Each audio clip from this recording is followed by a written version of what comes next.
Kalau yang dulu kan aku kan sistem kerjanya itu by kontrak kan, sekarang juga by kontrak. Jadi kalau teman-teman itu kan kalau harus jadi company kan biasanya kan kontraknya panjang. Oh ya. Kalau kita kan biasanya kan per 3 bulan, per 6 bulan. Iya, per betul, per betul, tahunan. betul, Nah, betul. setelah itu kita harus mikir nih, kemana kita harus nyari lagi. Kan biasanya orang-orang di Instagram, oh saya earn-nya segini, tapi kan setelah itu Iya. gimana cari klien lagi kan. Kalau teman-teman interview kan ya, kalau misalkan pengalamannya dikit, kita nggak berani nego gaji guys. Iya, betul. Kalau pengalaman masih sedikit, apalagi no experience, Aduh, nggak manut sih. nego gaji kayaknya nggak etis. Iya, Karena kita nggak punya apa-apa yang Pengalaman. ditawarkan. Betul.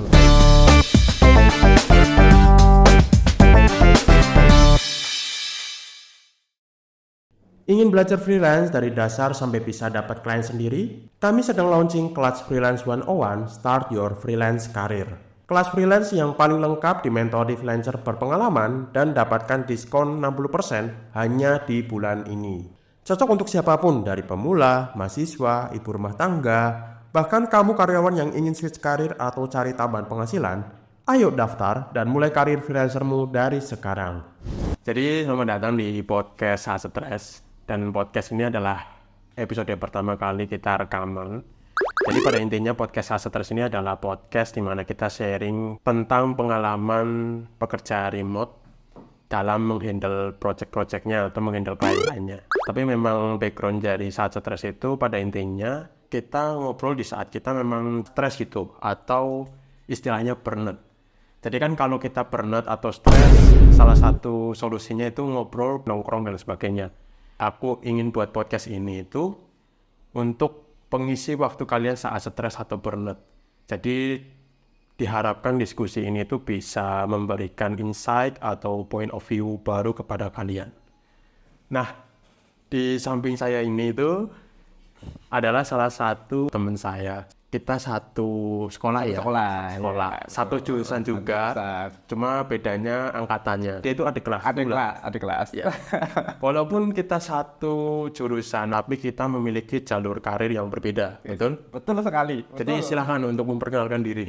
Oke. Halo guys. Oke, kenalin aku Alvin dan sekarang itu saya sebagai developer, tepatnya itu back end developer. Oke. Jadi beda banget sama Mas Febri, dia lebih ke Yang lebih dikenalnya itu multimedia designer. Jadi kalau aku tuh kerja di bidang kreatif, kalau dia teknologi. aplikasi program itu saya semua lah intinya. Ya. Dan kalau boleh tahu ini sekarang lagi kerja di mana?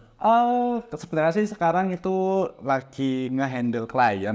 Pokoknya salah satu instansi di Semarang itu ya rumah sakit lah, itu rumah sakit. Aku nge-handle maintenance sistem itu sekarang. Oke. Gitu sih. Dan pekerjaannya itu di-handle secara remote ya? Remote Ya. pastinya. Karena ya kenapa aku mengundang dia, karena memang dia bekerja sebagai remote worker untuk sekarang ini. Gitu. Nah itu udah kurang lebih berapa lama? Kalau untuk back end-nya sendiri ya, kalau back end-nya sendiri itu aku start tuh dari 2018. Ya jadi untuk belajarnya dia dari 2018 terus mulai kerjaan itu 2019-2020 sampai sekarang. Tapi itu udah beda-beda. Enggak, ini yang maksudnya yang terakhir ini yang instansi di Semarang itu. Jadi dia itu punya pengalaman yang berbeda-beda sebelumnya. Betul loh. Pernah juga dia kerja di Bali, instansi Bali yang Ya. siapa? Agensi ya? Ya semacam gitulah. Perusahaan di Bali. Tapi kita nggak bahas itu, kita bahas tentang Terima kasih. karena memang di sini aku pengen sharing tentang kesulitan atau tantangan kita sebagai pekerja remote. Ya, betul. Karena kan kita tahu ya Vin, di sosial media itu banyak banget konten orang yang sharing atau orang yang berbagi pengalamannya kerja remote tapi enak-enaknya aja. Ya. Yang mulai kayak bisa kerja lebih fleksibel, terus kerjanya bisa di mana aja, terus juga rata-rata memang yang di-sharingkan itu pendapatannya.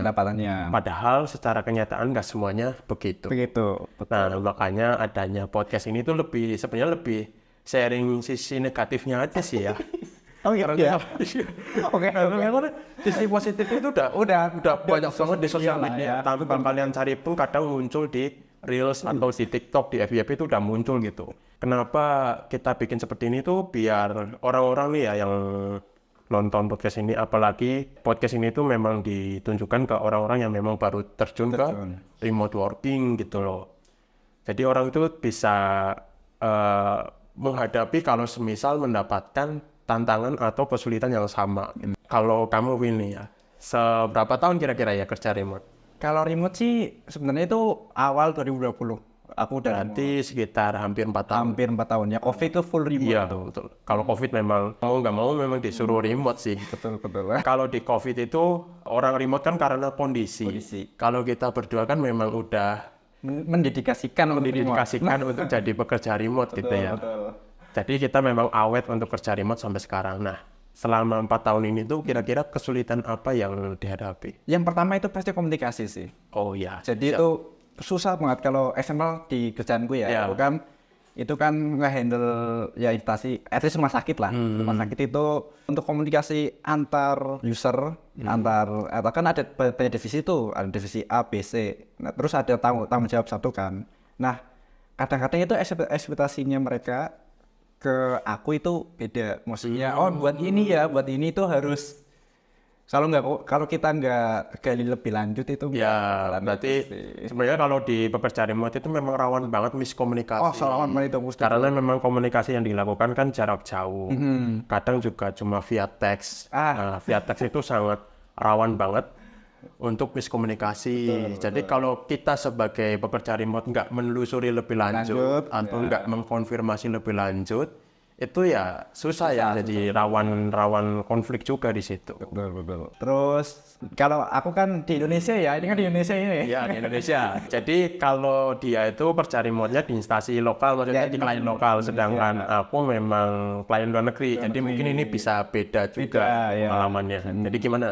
Kalau satu kan waktu kan. Ya, mungkin kita sama-sama waktu lah. Aku dari 8 ke 6, jangan dibalik kan. Oh iya, betul. Ya. Kalau yang kedua itu kan waktu. Kalau aku kan, kalau yang dulu standby ya harus standby, maksudnya aku kan pengen sistem kan. Oh, kerja nggak kerja harus standby. Iya, maksudnya tiba-tiba jam 12 nih. Ya.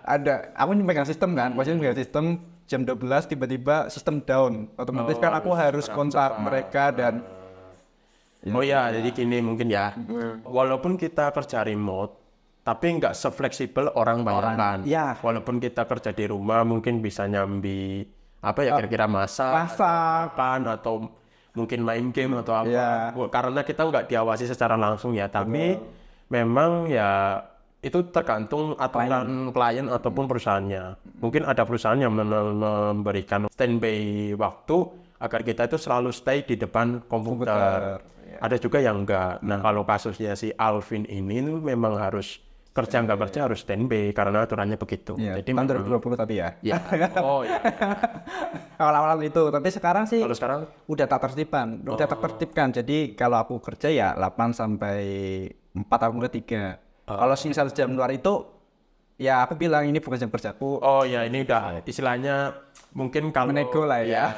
kalau udah profesional dan udah punya pendirian itu kita bisa kasih tahu ke klien atau perusahaan kalau kita memang punya jam kerja sendiri. Di luar itu ya bukan tanggung jawab kita lagi. Ya, gitu. betul. Nah mungkin kalau pemula itu mungkin karena dulu Alvin itu Emang pemula pemula, masih baru, masih sungkan. Ya. Oh, Jawa kan sungkan kan. Ya, gak enak kan lah kalau orang Jawa itu. Betul. Nah itu mungkin masih oke lah untuk kerja di luar jam kerja yang disepakati. Tapi kalau udah makin pengalaman, makin profesional ya kita memang harus punya pendirian. Ya betul sih, betul. Waktu. Terus selanjutnya? Kalau yang dulu kan aku kan sistem kerjanya itu by kontrak kan. Sekarang juga by kontrak. Jadi kalau teman-teman itu kan kalau harus jadi company kan biasanya kan kontraknya panjang. Oh ya. Kalau kita kan biasanya kan per 3 bulan, per 6 bulan. Iya per betul. Itu setelah itu kita harus mikir nih kemana kita harus nyari lagi.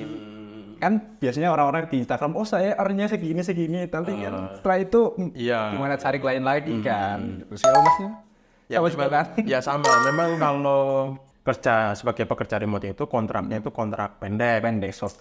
Ya kalau kontrak panjangnya itu ya ada, tapi memang nggak terikat gitu loh, istilahnya gimana ya. Jadi kayak aku memang ada kayak kontrak panjang gitu, tapi memang benefit yang didapatkan itu nggak kayak karyawan yang onsite. Kalau karyawan onsite kan kadang dapat fasilitas, benefit seperti BPJS atau asuransi atau apa. Nah kalau pekerja remote itu memang ya ada kontrak panjang tapi benefitnya dikurangi gitu loh. Jadi memang kalau kita sebagai pekerja remote itu memang rata-rata kontrak yang didapatkan itu kontrak jangka pendek. Jadi setelah kontrak itu selesai ya kita harus mikir lagi gimana next. ya nextnya itu gimana gitu. Ya sebenarnya nggak cuma pekerja remote ya. Semua pekerjaan itu memang itu tuh udah jarang banget mendapatkan kontrak seumur hidup. Wah, Kayak startup. Wah, ya harusnya startup itu guys. Startup sekarang ya rata-rata pasti ya kontrak. Iya. Itu juga sebenarnya kalau kita istilahnya itu kontraknya kita pendek-pendek, sebenarnya itu juga bagus untuk mengembangkan diri dan punya diversifikasi pengalaman yang beda-beda. Betul. Jadi kalau kita bertahan satu stay di perusahaan itu terus ya kayaknya perkembangan karirnya itu lebih sulit. Sih. Iya, stuck. Kalau kita mau menego gaji misal di perusahaan yang sama itu kan itu kan lebih sulit ketimbang kita resign misal ya, kita offer lagi ke perusahaan lain dengan rate yang tinggi itu kan jauh lebih sulit kita naik gaji lewat perusahaan yang sama ketimbang kita resign dulu lalu kok itu. Iya, ya sih aku setuju dengan pernyataan ini. Jadi kalau teman-teman interview kan ya, kalau misalkan pengalamannya dikit, kita nggak berani nego gaji guys. Iya betul, kalau pengalaman masih sedikit, apalagi no experience. Aduh, nggak manut sih. Nego gaji kayaknya nggak etis, Iya, karena kita nggak punya apa-apa yang ditawarkan. Betul. Nah itu aku pengalaman itu juga pernah. Ya baru kemarin lah nego gaji kan. Yaitu kalau misal kita pede dengan skill kita dan punya banyak ya kita tembak aja gitu. Pasti mereka Iya. Jadi semakin kita punya banyak pengalaman, semakin punya pilihan banyak juga untuk menego gaji juga. Gitu. Dan juga mungkin kalau pekerja remote nih, mungkin kita tambahkan ke poin ketiga. Itu ada juga situasi ataupun kondisi, itu kalau semisal rumah kita itu dalam kondisi yang memang buruk gitu, itu juga bisa jadi kekurangan. Misal masalah internet. Ya itu. Kalau kita tinggal di daerah yang koneksi internetnya itu kurang, itu juga bisa jadi kekurangan. Betul. Karena memang sebagai pekerja remote itu harus terhubung ke internet. Apalagi ya aku sendiri itu video editor juga, itu juga harus memiliki koneksi internet yang cepat gitu, mempunyai bandwidth yang tinggi dan stabil. Kalau nggak punya bandwidth yang tinggi untuk download ataupun upload ya susah gitu. Kalau dengan kondisi jaringan internet yang buruk ya kita susah gitu loh untuk download ataupun upload file-file pekerjaan itu gitu. Terus juga kondisi semisal kita tinggal di daerah yang memang tempatnya itu berisik. Wah itu struggle sih, iya. Untuk kerja mungkin it's okay gitu. It's okay. Tapi kalau untuk meeting bayangkan untuk meeting, kalau misal kita dulu kayak waktu aku dulu itu kan masih kerja di dekat pinggir rel dan pinggir jalan raya kan? Jalan raya, pinggir bengkel, pinggir rel kereta. Itu berisiknya luar biasa. Jadi kalau aku mau meeting itu nunggu waktu malam dulu yang memang benar-benar silent lah ya. Iya, silent. Jadi kalau teman-teman memang tinggal di daerah yang berisik, itu ya mungkin lebih dipikirkan lagi untuk kerja remote. Atau kalau memang pengen kerja remote ya kita bikin kondisi rumah itu tuh kondusif gitu. Atau mungkin dipasangi apa itu? Awas nih namanya itu. Iya, peredam suara itu. Proof atau apalah, pokoknya peredam suara. Ruangannya tertutup. Ya pokoknya dibikin kalau klien mau meeting atau perusahaan mau meeting itu ya nggak berisik gitu. Itu sih. Ya misal kalau ya ini orang beda-beda. Kalau aku sendiri itu memang introvert, jadi betah di rumah gitu. Ada orang yang memang nggak betah di rumah.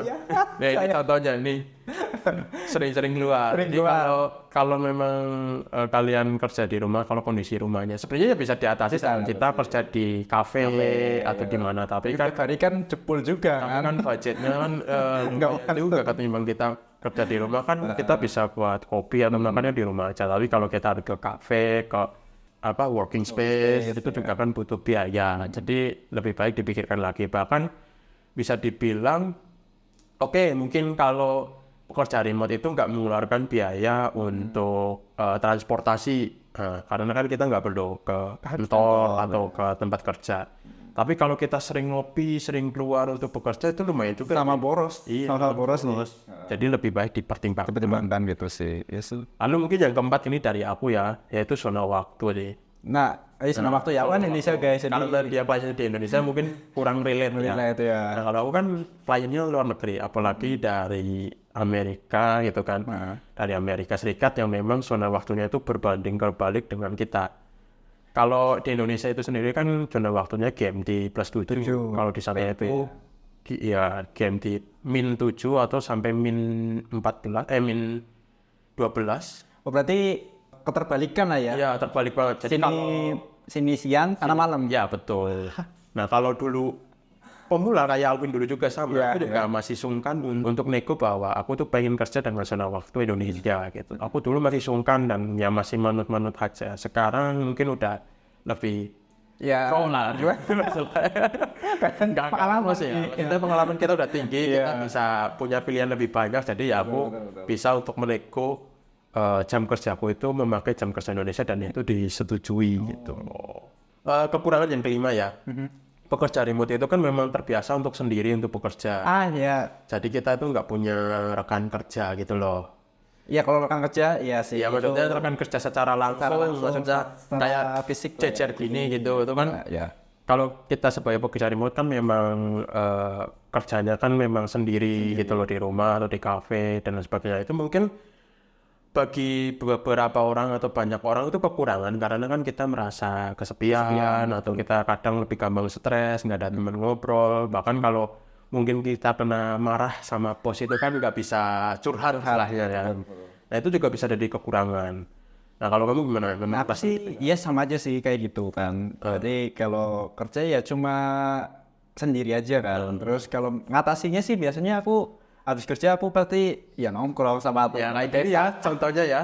Ini juga termasuk ini ya. Sih. Terus sekarang ini weekend juga kan satu kan. Makanya adanya podcast ini ya mengurangi stres ya. Kalau kita kerja sendiri gitu. Biar nggak introvert banget lah. Ya, jadi kalau kalian memang orangnya extrovert atau memang butuh teman untuk kerja ya mungkin kerja remote kurang cocok kali sih ya. Tapi ya bisa diatasi dengan ya kerja di kafe atau dengan teman-teman satu profesi atau di co-working space biasanya ada. Sayangnya di sini nggak ada job. Nggak ada guys. Kafe pun kafe family cafe guys. Iya. Jadi nggak ada kafe kerja ini. Nggak ada. Jadi kita masuk ada anak nangis. Iya. Itu juga kekurangan ya. Kita masuk kafe yang salah. Terus kafe biasanya ya ada musik yang gede banget. Iya, aku juga pernah suka. Iya, pernah suka dengan kafe yang ambience-nya itu musiknya konser yang berisik banget gitu loh. Ya sebenarnya nggak masalah, itu tergantung konsep kafenya. Mungkin kita salah masuk aja ya, nggak cocok aja. Tapi memang buat kerja itu kurang cocok di kafe-kafe yang memang live concert gitu loh. Jadi lebih suka yang memang ya ada musiknya tapi ya sebagai pengiring gitu loh. Maksudnya pelan gitu. Kan nggak lucu juga, apalagi aku ya video editor yang edit podcast atau audio podcast kan butuh fokus dengerin editannya kan nggak lucu kalau musiknya itu keras banget. Terus yang keenam keenam itu masalah dari payment.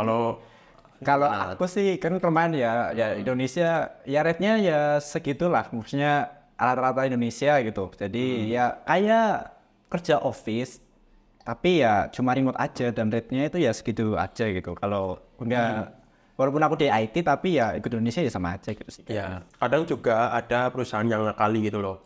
Ya. Oh ya aku setuju itu. Kan? Kayak misal kita kerja remote di perusahaan Jakarta yang UMR-nya tinggi, tapi ternyata bisa saja kita digaji dengan UMR tempat tinggal kita. Mana gitu kan ya. Apalagi kita kan tinggal di tempat yang memang UMR-nya gitu ya rendah ya, salah satu yang terendah juga sih di Indonesia. Salah dua ya. Dua lah. Iya sih.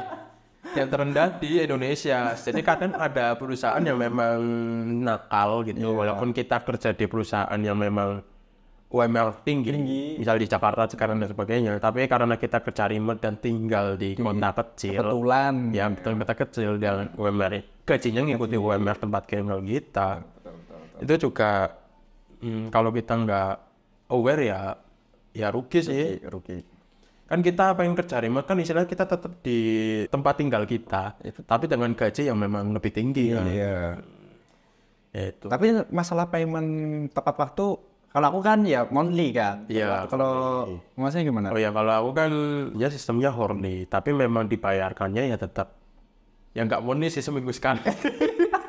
Weekly dong. Ya weekly, aku weekly. Pernah nggak mesti dapat klien yang ya itu yang payment kan itu ngilang atau Oh, apa ngilang. itu? Kalau sekarang itu udah nggak pernah sih. Kalau sejak aku kerja remote ya, aku kan dulu pernah nge-freelance. Ya.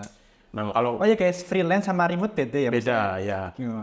Tapi waktu aku freelance memang dulu beberapa kali kena tipuan gitu loh, kena scam.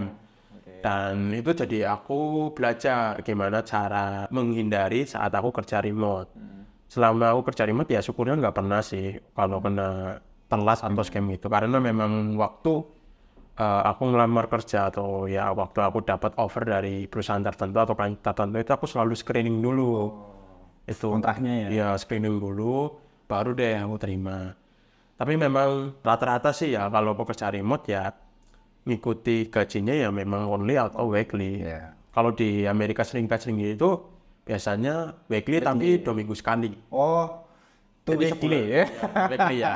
Half month ya? Ya, jadi memang sebulan itu dapat gaji 2 Gaji kali. kali. Ya, enak sih. Jadi awal bulan sama pertengahan bulan enak ya. Jadi kita nggak ada istilah akhir bulan ya. Nggak ada.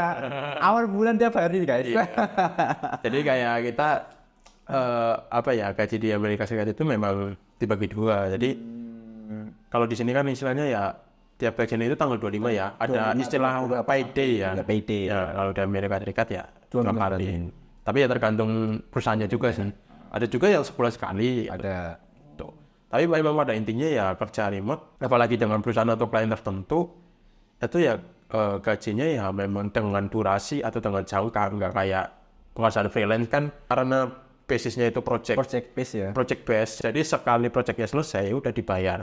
Semakin cepat semakin baik. Baik, kalau kerja remote kan walaupun kita kerjanya cepat atau enggak ya Teman-teman jam ya. tetap gajinya ya segitu. Oh ya mas, ini kan sekarang masnya kan remote kan. Nah itu kan di jam ya, di timer apa di apa? Ya di tracker. Tracker ya Time namanya. tracker, ya. Itu pernah ngalamin nggak yang lupa nyalain timer terus Oh, terus itu pernah. aduh itu kan? Ya pernah.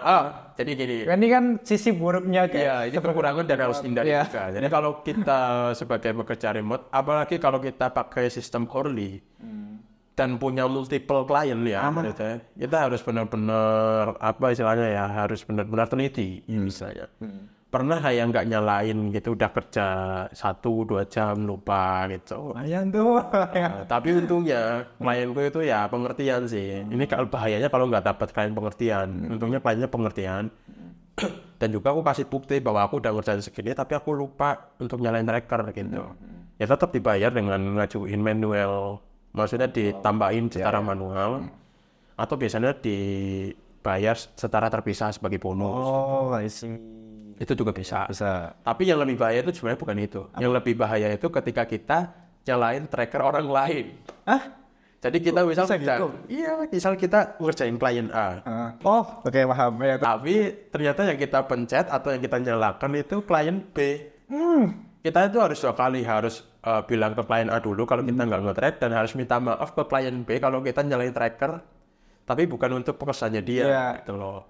Jadi skill komunikasi itu Ya betul, sebagai ya. pekerja remote memang kita Iya sih. walaupun introvert ya, ini Ya, buat aku juga parah. tapi memang introvert itu bukan berarti komunikasi kita itu jelek. Komunikasi harus tetap bagus gitu loh, walaupun kita introvert. Nah, makanya itu datangnya klien pengertian ya itu ketika komunikasi kita bagus sebenarnya. Kalau kliennya pengertian tapi komunikasi kita jelek, hilang-hilangan ya. Bisa sih ya. Mubazir namanya. Jadi memang sebagai pekerja remote, apalagi ya tadi kita bahas pada kekurangan pertama itu soal komunikasi. Memang Make sense banget kan? iya, komunikasinya memang harus bagus. Apalagi kan karena kita terpisah oleh jarak. Cara kan just LDR guys. LDR tapi versi pekerja. Jadi kan ya untuk mempertahankan LDR itu kan komunikasi harus bagus. Oh iya, makanya kuncinya itu komunikasi ya. Ya, sebenarnya kuncinya memang komunikasi kalau kerja remote itu. Oke, make sense sih. Oh ya, ini mungkin yang terakhir adalah soal pandangan orang lain keluarga kita sendiri. Ya itu yang paling Apalagi sebelum COVID kan, wah ya belum ada istilah WFH itu memang kita sebagai pekerja remote itu sering kena negatif. ngasih makan netizen intinya. Iya. Kita sering dipandang buruk Ya. walaupun memang ya nggak melakukan hal buruk. Ya walaupun sampai sekarang ya masih ada sih, tapi yang nggak sebanyak sebelum pandemi itu. Karena pandemi itu merubah semuanya sih. Iya, dulu kan dekat banget waktu berita ada ibu-ibu yang dikira babi ngepet itu termasuk salah satu bukan impact sih, Pandangan negatif dari orang masyarakat lain. ya. Nah jadi kalau memang ya sebenarnya ya tergantung juga. Kalau memang kalian tinggal di keluarga yang memang tahunya itu kalau kerja itu pakai seragam ke kantor, ya coba untuk dipikirkan ulang. Sebenarnya bukan untuk nggak boleh ya, tapi ya kalian harus siap menerima konsekuensi bahwa ya suatu saat kalian akan dihujat gitu, walaupun ya kalian nggak melakukan gitu.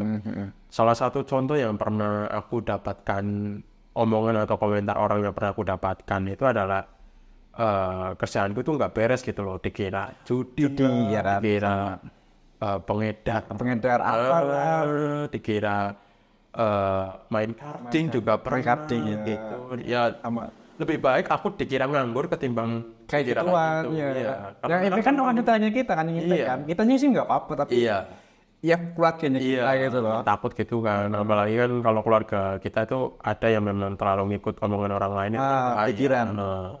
Keluarga kalian itu termasuk keluarga yang nggak update atau ya istilah jeleknya itu kolot, ya kalian harus pikir-pikir dan memang sekali lagi kuncinya di komunikasi.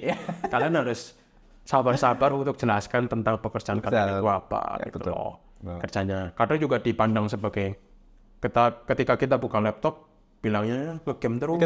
Ya dulu ya sebelum COVID aku gitu ya, tapi jadi dibilang game terus padahal kita lagi kerja ya. Itu sih, tapi setelah COVID itu emang masalah udah agak runtuh. Iya, karena memang udah ada istilah WFH, kerja dari rumah. Terus orang-orang itu udah tahu, jadi kerja itu bisa dari rumah gitu loh. Sekolah di rumah, kampus di rumah. Jadi kerja itu nggak semerta-merta nggak kita pakai seragam ke kantor. Kalau kesan. Tapi pada kesimpulannya ya kerja remote sebenarnya ya punya kelebihan dan kekurangan juga seperti pekerjaan lainnya, nggak selamanya enak. Nggak se-fleksibel itu. Ya, aslinya ya. Nggak se-fleksibel itu, nggak setinggi itu juga gajinya, nggak seenak itu, nggak sebebas itu. Ya. Sama aja lah ya, pekerjaan yang lain punya tanggung jawab, punya konsekuensi. Bertanggung jawab ya, konsekuensi. Dan memang sama beratnya. Jadi ya apa yang dikatakan di sosial media itu jangan dimakan mentah-mentah. Betul. Itu sebenarnya dibalik semua itu ya ada konsekuensi dan konsekuensinya ya. Ada prosesnya juga. Prosesnya itu panjang banget. Nggak langsung tiba-tiba langsung langsung bisa begitu kerja remote bisa langsung jalan-jalan langsung penghasilannya besar itu. Ada storyline-nya guys. Harus tetap ada progres karirnya juga sama seperti pekerjaan lain. Betul. Gitu. Setuju. Mungkin itu dari kami. Jadi kalau kalian punya pertanyaan atau mungkin kalian punya ide siapa yang bakal diundang atau kalian pengen sharing di komentar juga boleh, silakan feel free karena memang podcast ini tuh lebih ke diskusi dan jangan stres. Ya, itu yang stresnya. Nah, ini kita juga udah stres. Udah stres, udah hilang sudah. Udah hilang. Jadi sekian dari kami, sampai jumpa di episode selanjutnya. Bye.